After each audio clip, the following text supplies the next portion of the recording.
Hi friends, good afternoon. ఈరోజు date వచ్చి 4th October 2025. ఈరోజు తాడపత్రిలో ఒక పార్ట్ టైం డెలివరీ బాయ్గా ఒక వేకెన్సీ అయితే ఉంది. వీళ్ళు ఏంటంటే మామూలుగా ఇళ్ళకు కిరాణా ఐటమ్స్ లేదా సబ్బులు, షాంపూలు ఇలాంటివి ఉంటాయి కదా, అవి కూడా మీకు డెలివరీ చేస్తారు, హోమ్ డెలివరీ. వీళ్ళు లిమిట్గా మినిమం ఆర్డర్ వచ్చేసి 600 పెట్టారు. తర్వాత పైన ఎంతైనా పెట్టచ్చు ఆర్డరు. ఈ ఆర్డరు వచ్చినప్పుడు వీళ్ళు మీకు కాల్ చేస్తారు.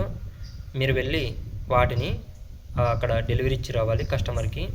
దీనికి గాను మీకు పార్సల్కి 25 రూపాయల అమౌంట్ అనేది ఇస్తారు. ఇప్పుడు వీళ్ళు కొత్తగా రీసెంట్గానే స్టార్ట్ చేశారు. ఒకసారి మరిన్ని వివరాలు కావాలంటే మీరు అక్కడికి వెళ్ళి అడగచ్చు. తాడపత్రిలోని గురువాయూర్ హోటల్ పక్కన వినోద్ జనరల్ స్టోర్ అని ఉంది. అక్కడికి వెళ్ళి ఇన్ఫర్మేషన్ కనుక్కోండి.